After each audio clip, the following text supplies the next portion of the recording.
ก่อนจะลุกต้องผ่านซึ่งการล้ม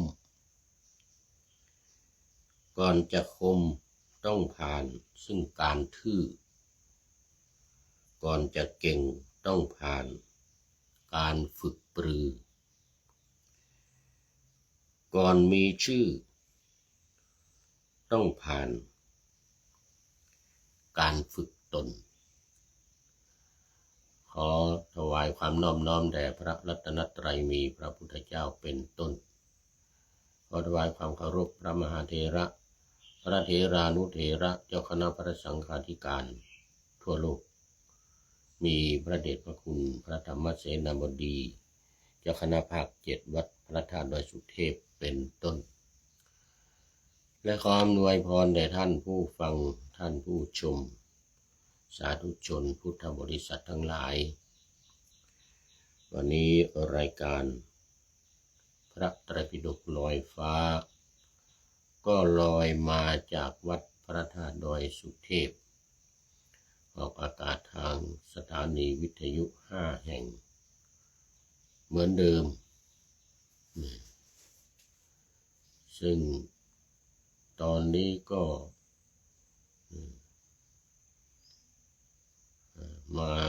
กลับมาวัดพระธาตุดอยสุเทพการดำเนินกิจกรรมต่างๆของทางวัดก็กำลังเป็นไปอยู่เหมือนเดิมคือการอบรมฝึกหัดพระภิกษุปาติโมกข์ซึ่งดำเนินการมาแล้วครบ1 เดือนในวันนี้วันที่24ก็เหลือเวลาอีก1 เดือนสำหรับวันนี้ก็ขออนุโมทนาขอบคุณเจ้าภาพภัตตาหารและน้ำปานะสำหรับภัตตาหารวันนี้ก็มีพระเดชพระคุณท่านเจ้าคุณพระภาวนาธรรมาวิรัตธรรมาภิรัตวิหลวงพ่อเจ้าคณะอำเภอเมืองเชียงใหม่วัดร่ำปึง 3,000 บาทส่วนน้ำปานะพระมหาอนันต์สิริวัฒโนวัดหาดนาควัดหาดนาคอำเภอหางดงอันนี้ก็ขอบคุณและอนุโมทนาอำนวยอวยพรให้ท่านเจ้าภาพสมณศรัทธาทั้งสองท่านมีความสุขมีความเจริญมีความมุ่งมา่ปรารถนาสิ่งใดอันเป็นไปโดยชอบประกอบด้วยธรรมก็ขอให้พลันสำเร็จในที่ทุกสถานในการทุกเมื่อเทินลำดับตอนนี้ก็ขอต้อนรับคุณโยมเดี๋ยวมันขึ้นมาบังอยู่กนกวันอินทานโอ้สาธุจากหนองคาย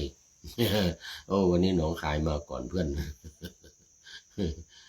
มาก่อนเจ้าถิ่นก่อนเจ้าถิ่นเชียงใหม่สำหรับวันนี้FC ตัวจริงออกเดินทางไปแล้วท่านสุริยันคำปาวัดพระธาตุดอยสุเทพอันนี้ไปงานศพพ่อของคุณเกษมปันเกย ที่อำเภอดอยสะเก็ดเสร็จแล้วก็จะเลยไป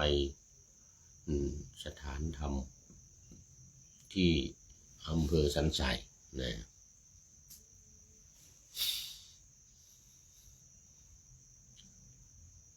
สำหรับอี อีกงานหนึ่งที่วัดนี้ก็คือ งานศพของหลวงพ่อทองดีซึ่งผ่านไปแล้ว3 วันก็จะดำเนินการไปเรื่อยๆมีการฟังสวดพระอภิธรรมเวลาบ่าย 4 โมงเย็นบ่าย 4 โมงครึ่ง16:30 นาทีทุกวันไปจนถึงวันที่29ไปจนถึงวันที่29คือวันที่29แล้วก็วันที่30ก็จะเป็นวันประชุมเพลิงทำชาปนกิจที่สุสานวัดพระธาตุดอยสุเทพตอนนี้ขอต้อนรับคุณโยมทิพวรรณสินธุวงศ์โอ้โหสาธุสาธุโมทนาเป็นอย่างยิ่งนี่มาแล้วเชียงใหม่มาแล้วคุณโยมทิพวรรณสินธุวงศ์จากเชียงใหม่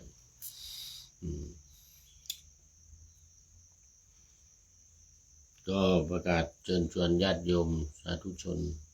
วัดพระธาตุดอยสุเทพกำลังใกล้เคียงแล้วก็ญาติโยมญาติสนิทมิตรสหายของหลวงพ่อทองดีอายุ74 ปีพรรษา15ก็ตามกำหนดการวันที่30จะเป็นวันประชุมเพลิงเชิญชวนทุกท่านมาร่วมกันตอนนี้ก็เข้ามาสู่เนื้อหาสาระของธรรมะกันเลยวันนี้จะได้เยอะอยู่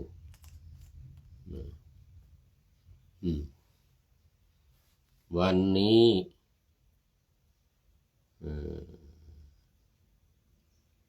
หมวดที่15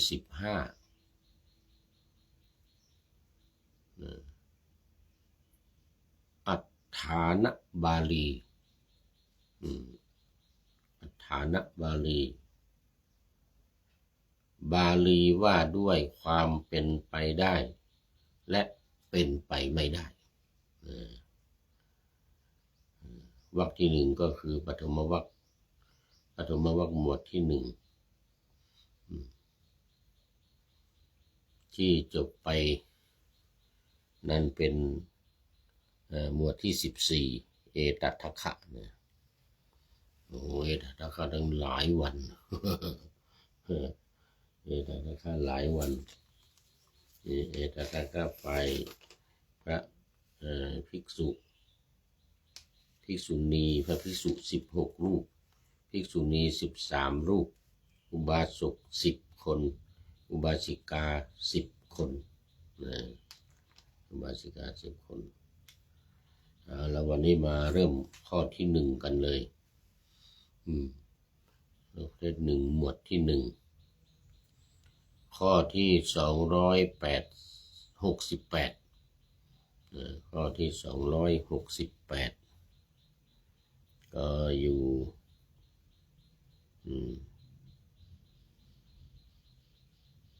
หน้าที่33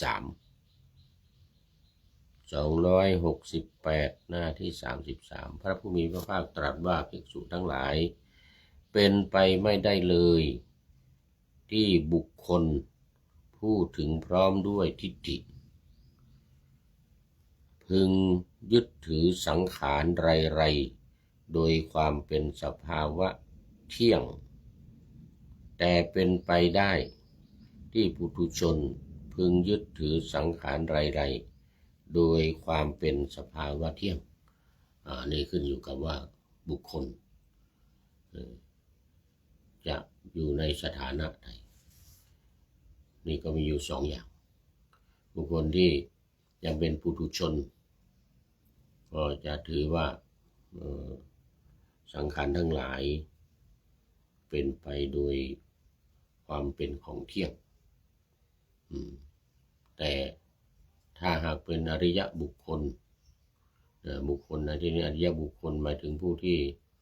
บรรลุธรรมตั้งแต่โสดาบันขึ้นไปสกทาคามีอนาคามีแล้วก็พระอรหันต์อันนี้ก็จะได้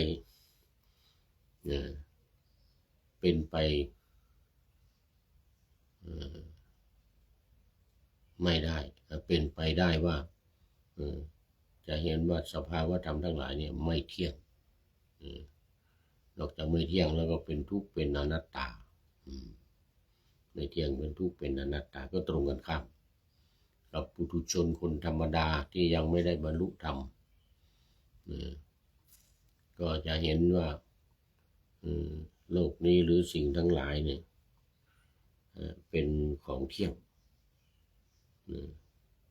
สิ่งใดๆก็ตามไม่ว่าจะเป็นสังขารร่างกายของเรานี่ก็ตามหรือสิ่งของต่างๆต้นไม้ใบหญ้าบ้านเรือนอิฐหินดินปูนทรายอะไรต่างๆเหล่านี้โลกทั้งหลายว่าเป็นของเที่ยงอยู่เพราะอะไรเพราะว่ายังเป็นปุถุชนยังเป็นปุถุชนคนธรรมดาเหมือนกับข้อที่270ดูก่อนภิกษุทั้งหลายเป็นไปไม่ได้เลยที่บุคคลพูดถึงพร้อมด้วยทิฏฐิ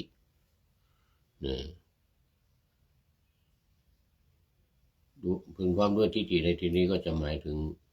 สัมมาทิฏฐินะคือมีความเห็นชอบในที่นี้ก็หมายถึงเห็นอริยสัจธรรม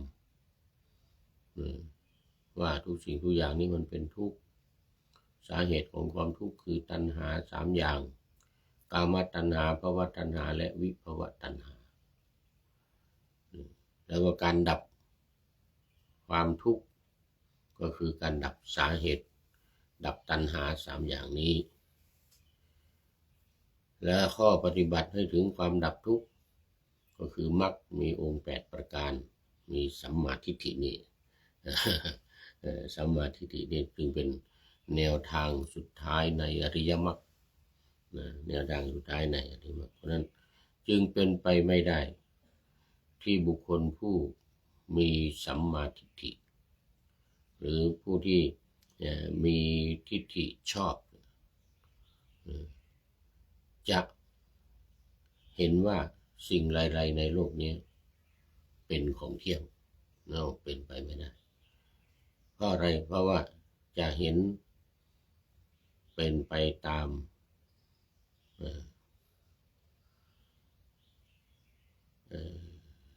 ลักษณะ3อย่างคืออนิจจังทุกขังอนัตตาดังนั้นมันจึงเป็นไปไม่ได้ที่พระอริยะตั้งแต่โสดาบันขึ้นไปเนี่ยจะเห็นว่า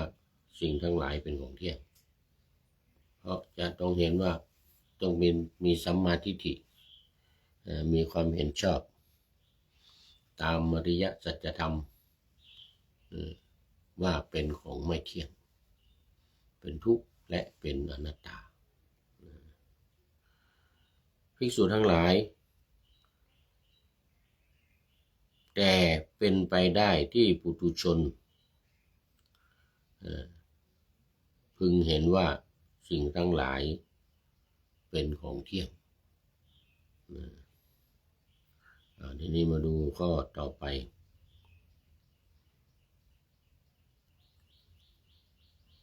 เป็นไปไม่ได้ที่บุคคลผู้มีทิฏฐิคือสัมมาทิฏฐิจะเห็นว่าทุกสิ่งทุกอย่างเป็นอัตตา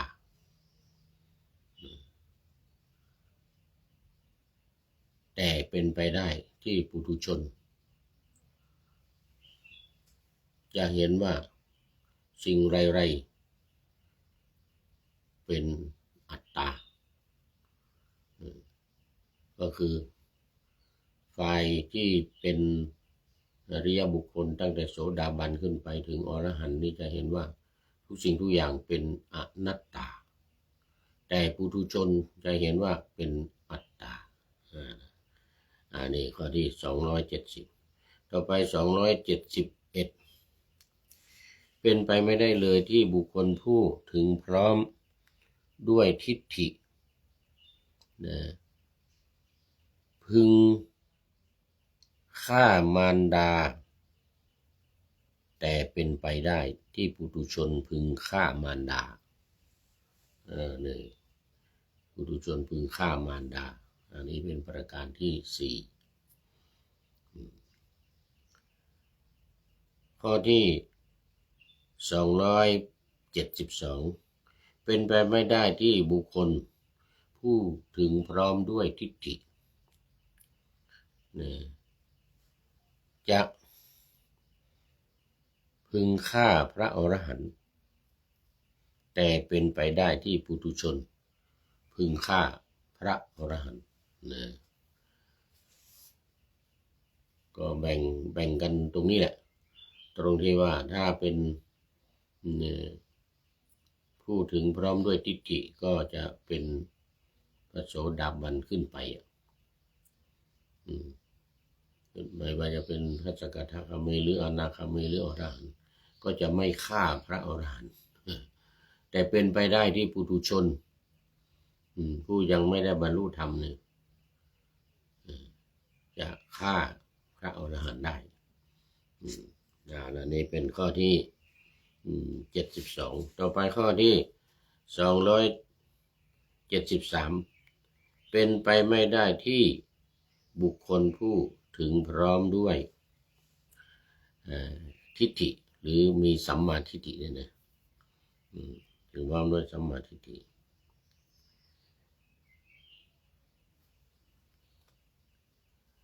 พึงมีจิต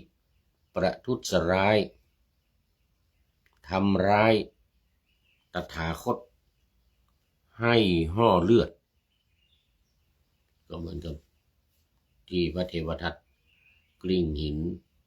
และสะเก็ดหินไปถูกพระบาทของพระพุทธเจ้าตถาคตนี่หมายถึงพระพุทธเจ้าจนเลือดมาจน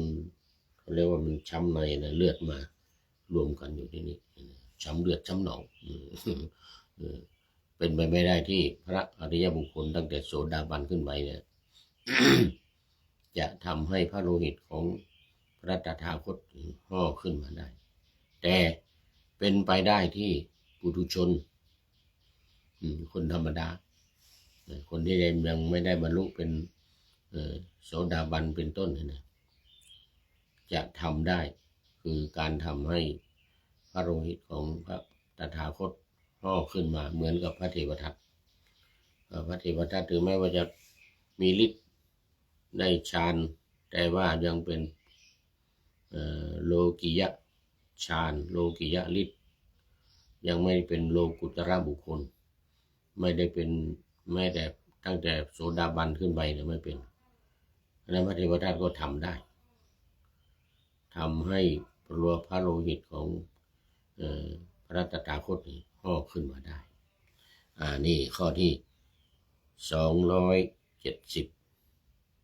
274ต่อไป275เป็นไปไม่ได้ที่บุคคลผู้ถึงพร้อมด้วยทิฏฐิ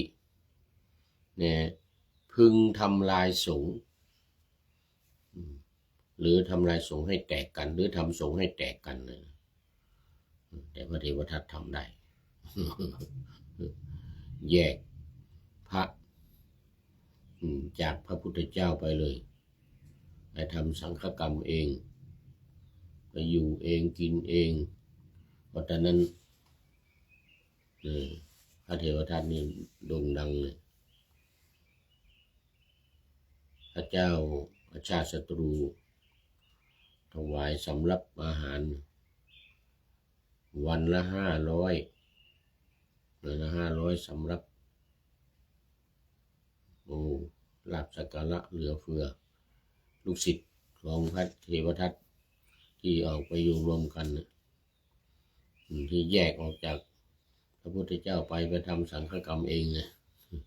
อยู่กันสบายเลยแต่ไม่ตลอดนะไม่ตลอดพอ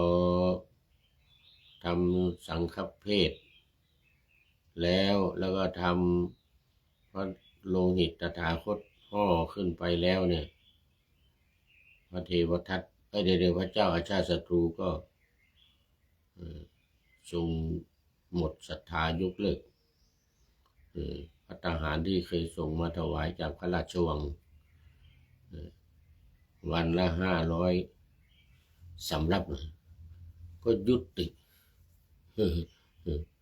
ลูกศิษย์ทั้งหลายที่หลงผิดตามพระเทวทัตไปนั่นก็ท่านพระสารีบุตรกับพระโมคคัลลานะไปตามเอากลับมาหมด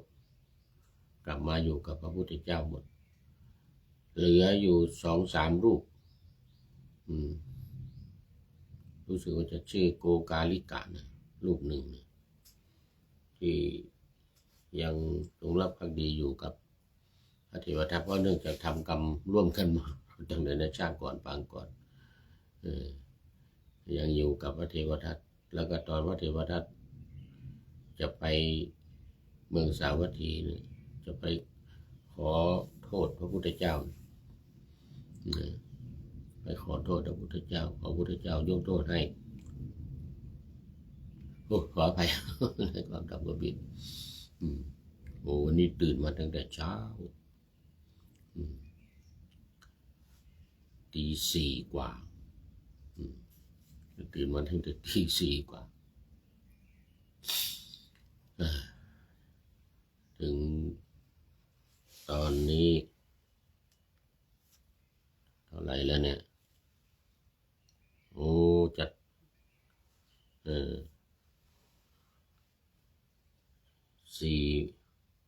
เดี๋ยวกันจะ10 โมงเช้าแล้ว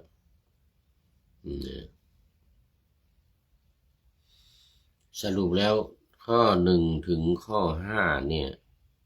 1ถึงข้อ5คือ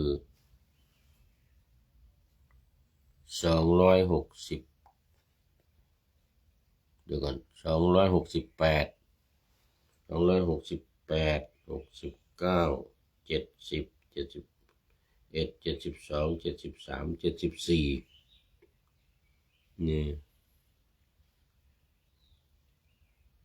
ถึง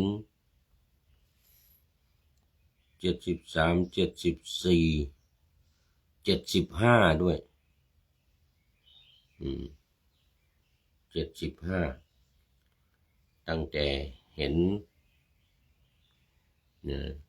เป็นไปไม่ได้ที่จะเห็นว่ายึดถือว่าสังขารไรๆโดยความเป็น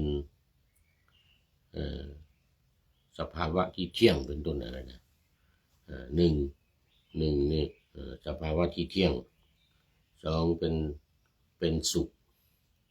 2เป็นสุข3เป็นอัตตา4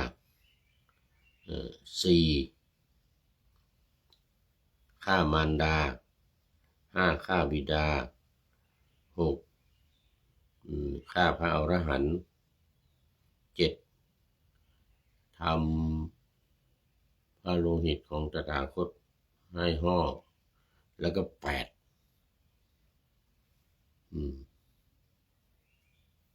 ทำลายสงฆ์ให้แตกกันเนี่ยทั้งหมด8ข้อถึง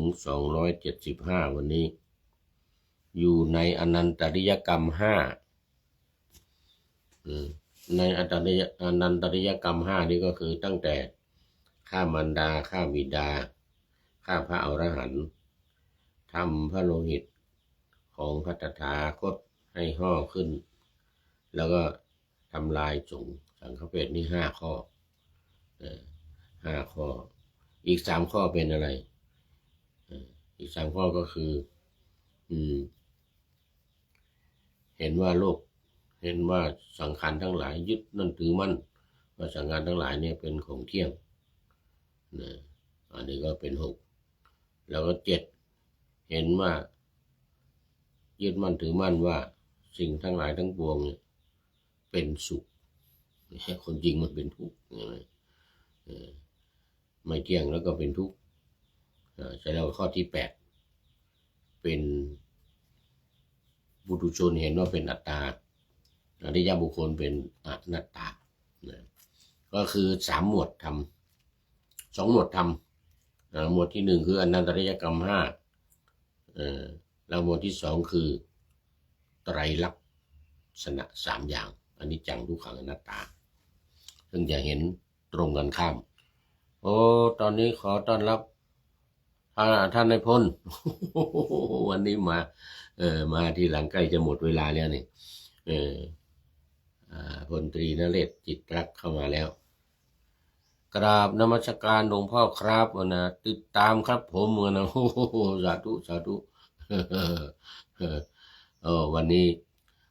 เอาข้อคิดของท่านนายพลมาไว้ท้ายรายการป่าหน้าธรรมะไว้แล้วด้วยจั่วหัวไว้เลยท่านนายพลว่าจั่วหัวกันนะจั่วหัวไว้ก่อนจะลุกต้องผ่านซึ่งการล้มเนี่ยนะก่อนจะคมต้องผ่านซึ่งการทื่อก่อนจะเก่งต้องผ่านการฝึกปรืออันนี้ก็เดี๋ยวเอาไว้ท้ายรายการเป็นข้อคิดวันนี้โมทนาโมทนากับท่านนายพลนเรศจิตรัก เป็นอย่างยิ่งวันนี้ผ่านไป8ข้อเดี๋ยวต้องดูเวลาก่อนหมดหรือยังโอ้ยังต้องเพิ่มเติมอีกต้องเพิ่มอีก8ข้อแล้ว8ข้อนี้ในหมวดไตรลักษณ์3ข้ออนิจจังทุกขังอนัตตาปุถุชนที่ยังไม่พร้อมด้วยทิฏฐิคือสัมมาทิฏฐิก็จะเห็นว่าเป็นของเที่ยงเห็นว่าเป็นสุขเห็นว่าเป็นอัตตาเห็นว่าเป็นสุขเป็นอัตตาแล้วก็เป็นไปไม่ได้ที่พระอริยบุคคลพูดถึงพร้อมด้วยทิฏฐิคือสัมมาทิฏฐิก็ที่จะเห็นว่าเป็นของเที่ยงที่จะเห็นว่าเป็นอัตตาที่เห็นว่าเป็นเป็นสุขแล้วก็เป็นอัตตาเนี่ย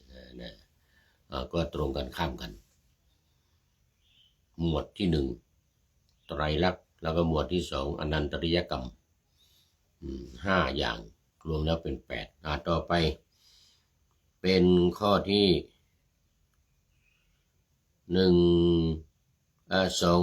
276เป็นไปไม่ได้ที่บุคคลพูดถึงพร้อมด้วยทิฏฐิ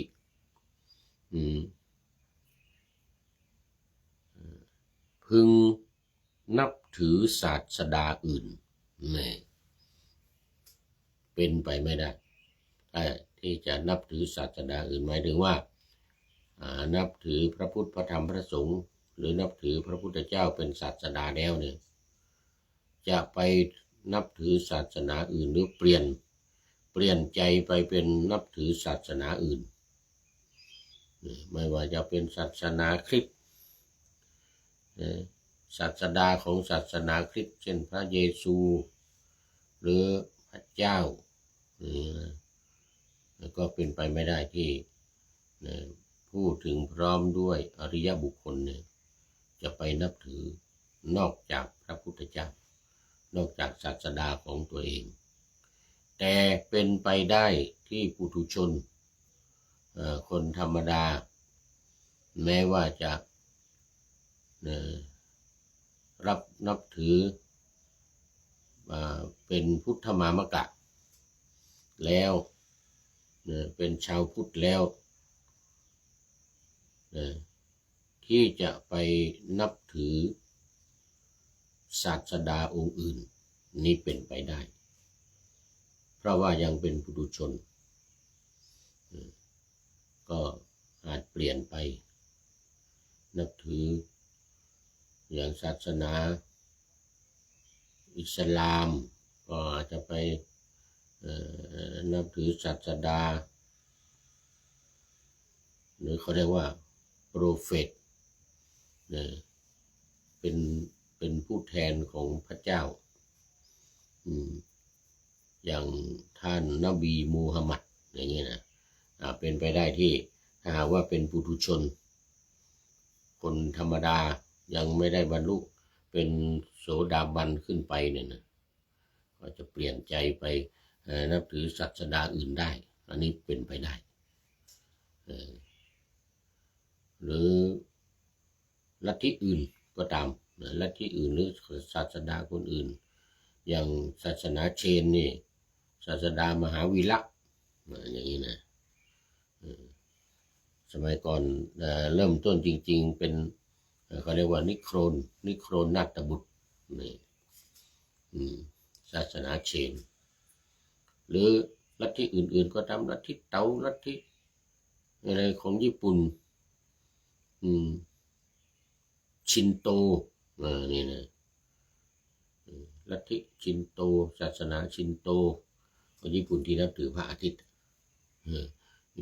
พระอาทิตย์เป็นศาสดา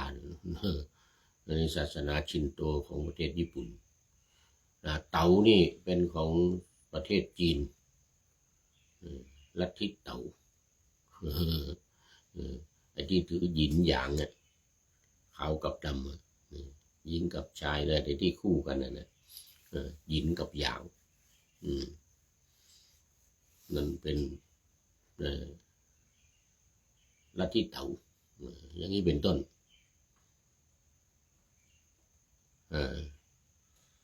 ท่านในพลนี้จะรู้ดี แต่ในกรณีที่ยังเป็นปุถุชนเนี่ยยังไม่ได้บรรลุเป็นอริยบุคคลถึงโสดาบันขึ้นไปเนี่ยอาจเปลี่ยนแปลงได้อาจเปลี่ยนแปลงไปนับถือศาสนาอื่นได้อันนี้ในข้อที่9ข้อที่9คือข้อ267ในวรรคนี้ต่อไป268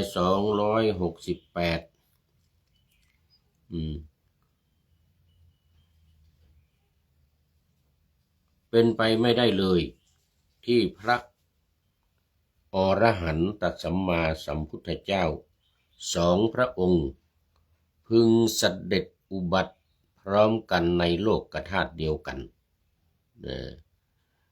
ในโลกธาตุเดียวกันนี่หมายถึงว่า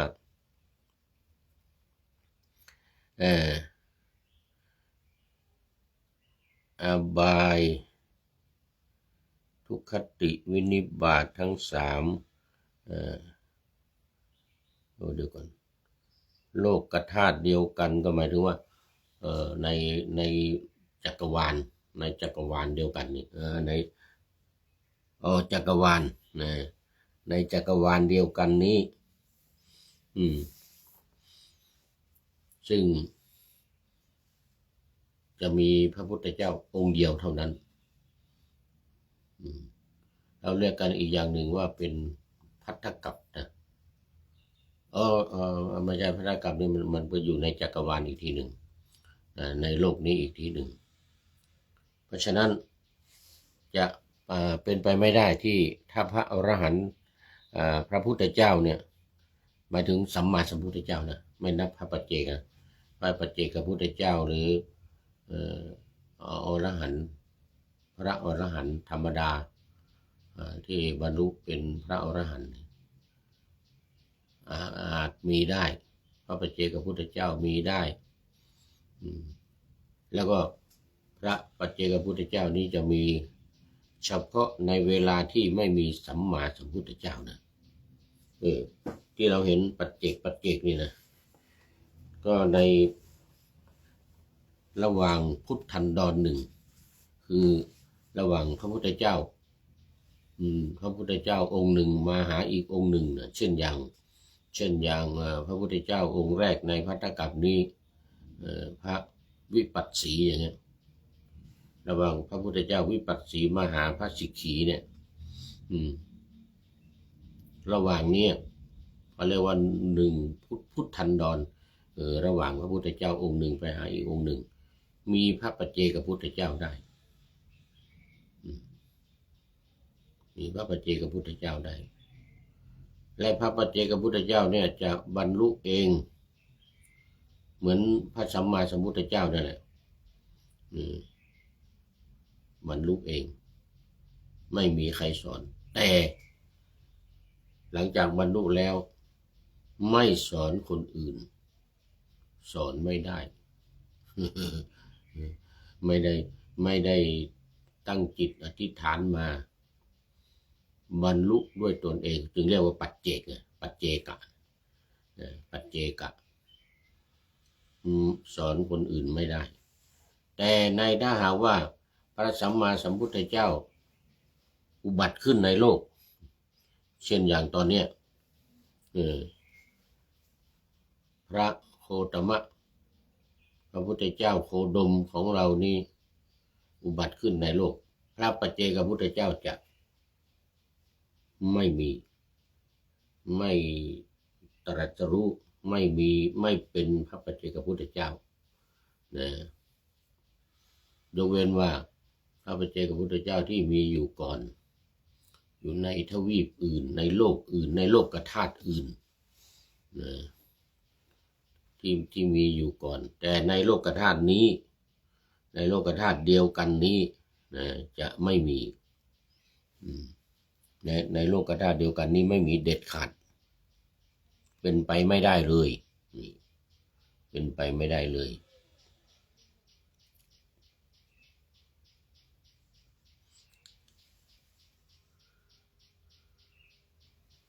ก็สรุปแล้วว่าถ้ามีพระสัมมาสัมพุทธเจ้าพระปัจเจกพุทธเจ้าไม่มีแต่ถ้าเมื่อใด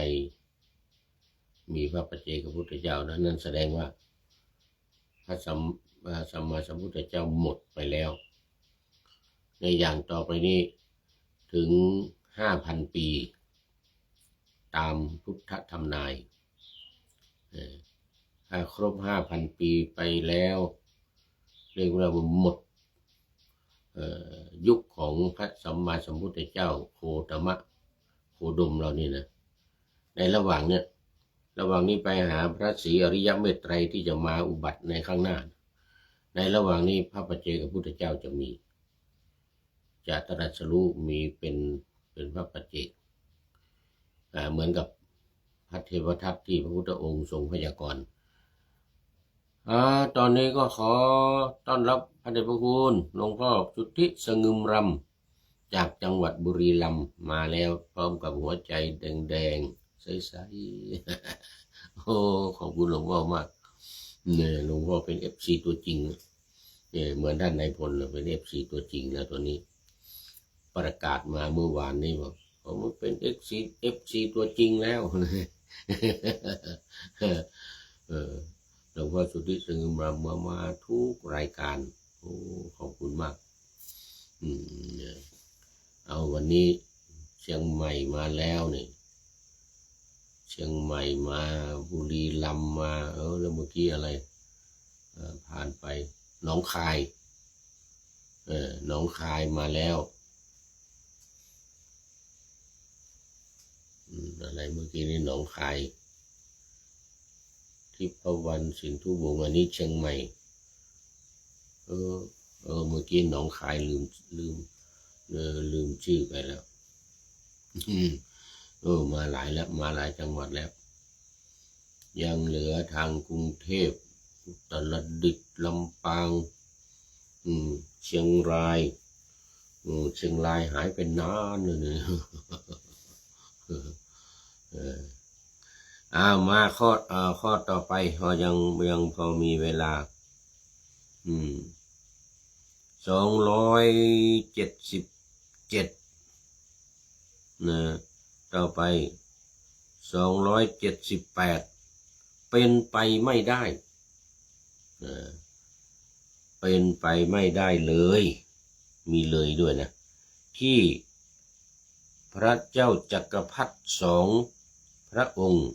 พึงเสด็จอุบัติพร้อมกันในโลกธาตุเดียวกันแต่เป็นไปได้ที่พระเจ้าจักรพรรดิสององค์เดียวพึงเสด็จอุบัติในโลกธาตุเดียวในโลกธาตุเดียวกันนี้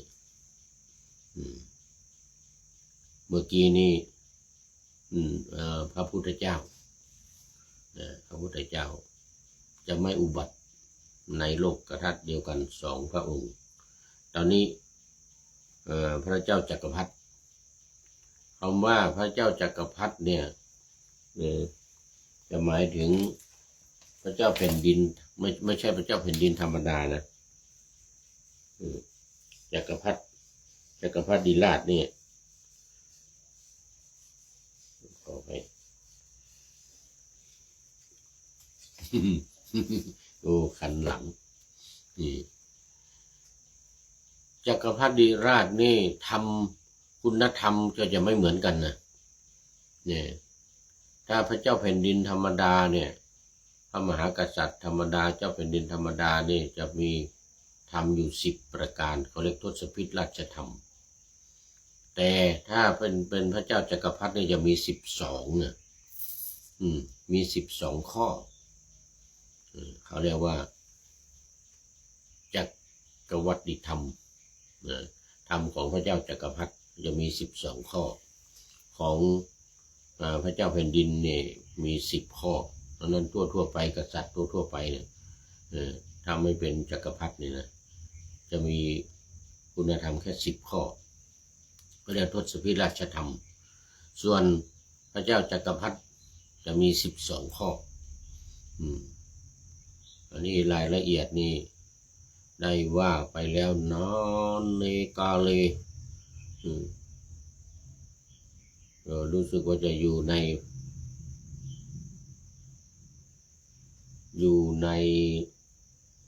พระไตรปิฎกเล่มที่12เรื่องจักรพรรดินี่นะจักรพรรดิกับราชพัฒทศพิธราชธรรมกับจักรวรรดิธรรมนี่นะอยู่ในพระไตรปิฎกเล่มที่12ถ้าจำไม่ผิดนะอันนี้ว่าไปแล้วพระเจ้าจักรพรรดิต่อไป281ถึง283 1 2 3 องค์นี่นะเป็นไปไม่ได้เลยมีเลยด้วยที่สตรีพึงครองความเป็นเท้าสักกะเป็นมารเป็นพรหม3 อย่างนะท้าวสักกะเทวราชมารแล้วก็พรหมเนี่ยไม่มีผู้หญิงดูชั้นท้าวสักกะเทวราชเนี่ยเป็นผู้ชายอย่างเดียวไม่มีท้าวสักกะผู้หญิง ไม่มีท้าวสักกะผู้หญิงเป็นไปไม่ได้เลยเป็นไปไม่ได้เลยที่สตรีพึงครองความเป็นท้าวสักกะแล้วก็เป็นไปไม่ได้เลยที่สตรีพึงครองความเป็นมารที่คอยรังควานคอยรบกวนพระพุทธเจ้านะแล้วมารผู้หญิงไม่มีมีแต่ผู้ชายอย่างเดียวและอีกอันหนึ่งเป็นไปไม่ได้เลยที่สตรีเนี่ยพึงครองความเป็น อะไรท้าวสักกะมาพรหมของความเป็นพรหมพรหมนี่ก็คืออยู่ในสวรรค์อย่างชั้นสุทธาวาสพรหมนี่เดี๋ยวชั้นแต่ชั้นที่7ไปที่ชั้นที่7ไปจนถึงชั้นที่16โดยเฉพาะชั้นที่12ถึง16เนี่ย5ชั้นเป็นเขาเรียกว่าเป็นพรหมที่บรรลุอนาคามีที่บรรลุทำขั้นอนาคามีจึงขึ้นไปอยู่ในชั้นสุทธาวาสนี้ได้พรหมชั้นสุทธาวาสนี่นะสุทัสสาสุทัสสีอากานิฐาเดี๋ยวชั้นที่12 13ก่อน12 13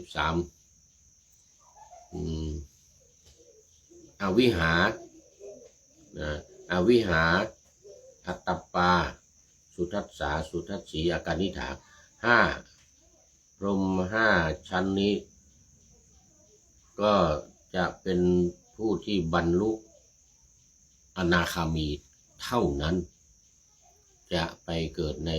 พรหมชั้น5ชั้นนี้หรือเขาเรียกว่าสุทธาวาสพรหมแล้วก็ถอยลงมาตั้งแต่11ลงมาถึง7 8 9 10 11เนี่ย7 8 9 10 11นี่5เหมือนกันอันนี้เป็นพรหมธรรมดาเป็นพรหมธรรมดาไม่บรรลุเป็นอนาคามีที่พิเศษที่เป็นอนาคามีนั้นก็สามารถที่จะต่อยอดพิจารณาอุทธัมภาคิยสังโยชน์แล้วก็ละอุทธัมภาคิยสังโยชน์ทั้ง5เบื้องบนเนี่ยได้เป็นพระอรหันต์ได้ในชั้นสุทธาวาสนั้นโดยไม่ต้องกลับมาเกิดเป็นมนุษย์ส่วนตั้งแต่ชั้นที่7ถึงชั้นที่11 5ชั้นเนี่ยชื่ออะไรบ้างก็จำไม่ได้เหมือนกันต้องกลับมาเกิดในเมืองมนุษย์แล้วบำเพ็ญธรรมบรรลุเป็นขั้นเป็นตอนไปตั้งแต่โสดาบันไปสกทาคามีอนาคามีไปจนถึงอรหันต์แต่ต้องเป็นพรหมที่มี4ขันธ์นะยกเว้นอีกถ้ามีขันธ์เดียวไม่ได้เพราะว่าจะพิจารณาไม่ได้4ขันธ์คืออะไร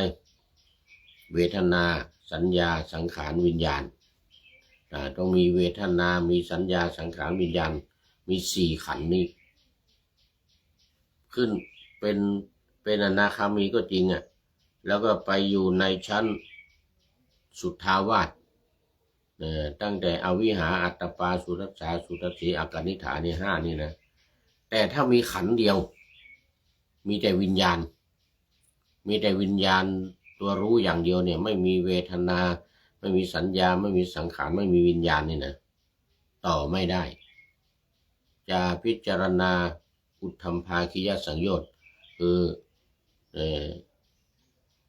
เขาเรียกว่ารูปราคะอรูปราคะมานะอุทธัจจะอวิชชาเนี่ย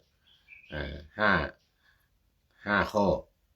สังโยชน์5ข้อเนี่ยเบื้องบนเนี่ยสังโยชน์เบื้องบน5ข้ออุทธัมภาคิยสังโยชน์เนี่ยไม่ได้เพราะอะไรเพราะว่ามีแต่วิญญาณมีขันธ์เดียวเพราะฉะนั้นจะต้องเป็นพรหมที่มีขันธ์5ขันธ์4ขันธ์รูปมันไม่มีอยู่แล้วนะมีเวทนามีสัญญามีสังขารและวิญญาณเป็นพรหมที่อยู่ในชั้นสุทธาวาสเท่านั้นเพราะว่าพรหมในชั้นสุทธาวาสนี้ต้องได้อนาคามี คือโอลัมภาคิยสังโยชน์ละได้หมด1สักยทิฏฐิ2วิจิกิจฉา3ศีลพัตตปรามาส4กามราคะ5ปฏิฆะ5อย่างนี้เขาเรียกว่าโอลัมภาคิยสังโยชน์เบื้องต่ำละได้เป็นแค่อนาคามีเป็นพระอนาคามีพอละทั้ง5อย่างนี้ได้แล้วเป็นพระอนาคามีแล้วเนี่ยก็สามารถไปเกิดในชั้นสุทธาวาสได้นะไปเกิดในชั้นสุทธาวาสได้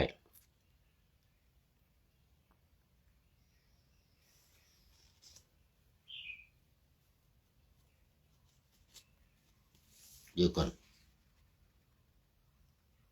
โอ้นี่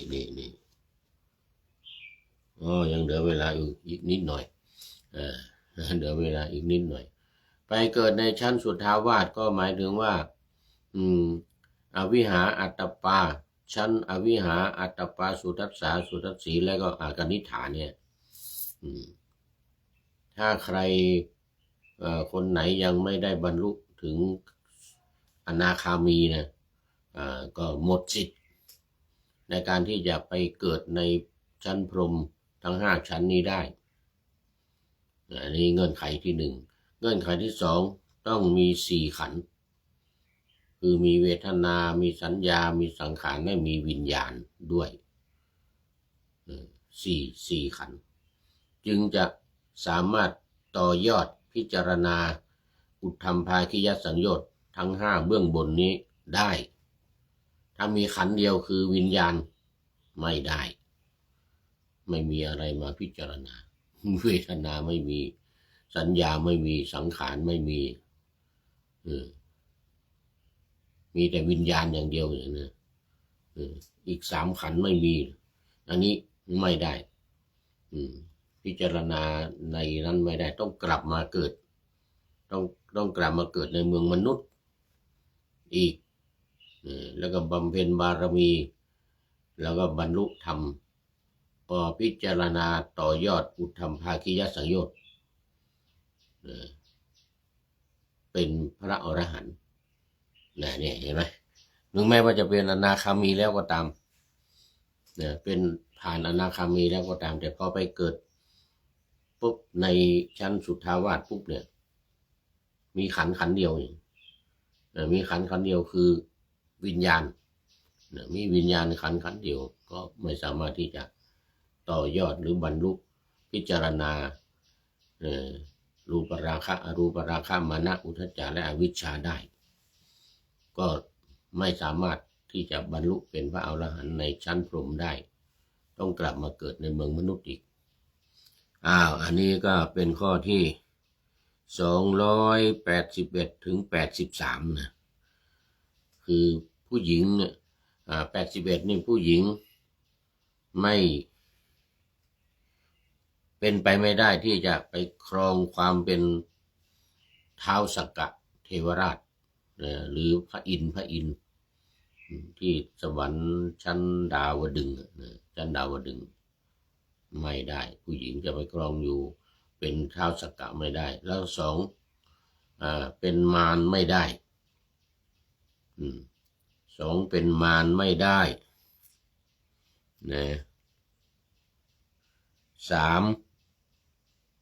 เป็นพรหมไม่ได้แสดงว่าผู้หญิงนี้หมดสิทธิ์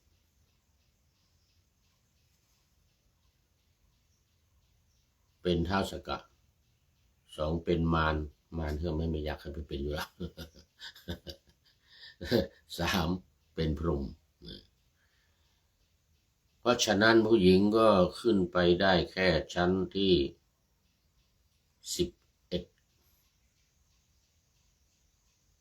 เดี๋ยวที่6ถ้า1ถึง6จะตุมไปจนถึงชั้นปัลลนิมมิตวัสวดีปัลลนิมมิตวัสวดี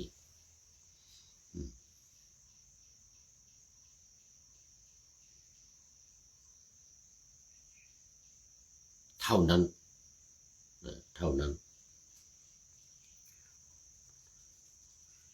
แล้วทีนี้ข้อต่อไปน่าจะได้อีกข้อหนึ่งหรือไม่ได้แล้วเอาแค่นี้เอาแค่นี้เอาข้อนี้นะถึง283ถึง283ผู้หญิงเป็นท้าวสักกะเป็นมารได้เป็นพรหมไม่ได้นะเป็นไปไม่ได้แต่เป็นไปได้ที่บุรุษพึงครองความเป็นท้าวสักกะเป็นมารและเป็นพรหมผู้ชายบุรุษเอาละไว้แค่นี้ก่อนหมดเวลาวันนี้พระเดชพระคุณหลวงพ่อสุทธิสงึมลำเป็นท่านสุดท้ายเข้ามาในรายการวันนี้เข้าสู่เส้นชัยของรายการนะครับขอบคุณเป็นอย่างยิ่งแล้วก็หลายท่านที่เข้ามาแล้วผ่านไปแล้วมาดูข้อคิดท้ายรายการวันนี้และวันนี้ได้จากท่านนายพลนเรศจิตรักแต่งเขียนไว้ว่าก่อนจะลุกต้องผ่านซึ่งการล้มคือมันจะล้มลงไปก่อนก็หมายถึงว่าต้องได้รับความยากลำบากก่อนก่อนจะคมต้องผ่านซึ่งการทื่ออย่างมีดเนี่ยมีดที่ก่อนที่จะเอามารับมันจะต้องทื่อซะก่อน มันรับให้มันคมก่อนจะเก่งต้องผ่านการฝึกปรือถ้าไม่ฝึกปรือเนี่ยนะไม่ฝึกอย่างตอนเนี้ยพระที่มาฝึกสวดพระปาฏิโมกข์เนี่ยถ้าไม่ฝึกไม่ท่องเนี่ยไม่มีทางที่จะสวดปาฏิโมกข์ได้อย่างนี้เป็นต้นนะก่อนมีชื่อเสียงโด่งดังเนี่ยนะต้องผ่านการฝึกตนก่อนมีชื่อต้องผ่านการฝึกตนหรือความจริงท่านนายพลเขียนไว้ว่าหมายถึงมีชื่อเสียงทางด้านการพูดนะเป็นนักพูดต้องผ่านการฝึกพูดอย่างสโมสรวันนี้ไม่เห็นเข้ามาโยมเกษินีชัยเทพไม่เห็นเข้ามาสโมสรฝึกการพูดแห่งลานาไทยคนนี้จะเป็นนักพูดโดยเฉพาะเป็นพิธีกรเป็นนักพูดเป็นพิธีกรที่ดีนะไอ้ที่พูดแบบเป็ดนี่มันก็ได้เหมือนอย่างผู้พูดเนี่ย อย่างนี้พูดก็พูดได้แต่ก็เป็นเขาเรียกว่าเป็นนักพูดเป็ดพูดได้แต่ไม่ดีไอ้ที่ว่าพูดได้ดีมีชื่อเนี่ยมีชื่อมีเสียงเด่นดังในเรื่องของการพูดเนี่ยจะต้องได้รับการฝึกตนได้รับการฝึกการพูดผ่านสโมสรฝึกการพูดมาอย่างดีจึงจะเป็นนักพูดที่ดีเพราะฉะนั้นก่อนจะเก่งต้องผ่านการฝึกปรือก่อนมีชื่อต้องผ่านการฝึกพูดหรือถ้ามีชื่อเสียงในเรื่องด้านทั่วไปก่อนมีชื่อต้องผ่านการฝึกตนเอาแล้ววันนี้ต้องขอบคุณท่านนายพลนเรศจิตรักไว้ณที่นี้เป็นอย่างยิ่งขอนำพระไตรปิฎกลอยฟ้าไปจากผู้ฟังทั้งหลายในโลกล่าวันต่อไปจะได้จรย้อนกลับมาสู่สถานีใหม่ให้ท่านฟังอย่าลืมเปิดวิทยุหรือเครื่องรับโทรศัพท์โมบายคอมพิวเตอร์ผัง YouTube เฟซเพจไลน์ให้ดังๆเพื่อ พื่อชมฟังรายการวันต่อไปขอทุกท่านมีความสุขทุกคืนวันนำธรรมะประกอบการงานทั้งหลายเช่นขยันทำงานทางวาจากายใจขวนขวายกิจการงานนานาบำเพ็ญสาธารณประโยชน์เว้นสิ่งที่มีโทษโหดเยี่ยงสาประกอบแต่กรรมดีมีราคาแสวงหาเงินทองครองใจคนเสียสละพละทรัพย์นับมากน้อยไม่ให้ล้านก็ให้ร้อยไม่ด้อยผลเอื้อคนรวยช่วยคนยากฝากคนจนให้ทุกคนเท่ากันมาตรฐานเดียวขอเจริญพร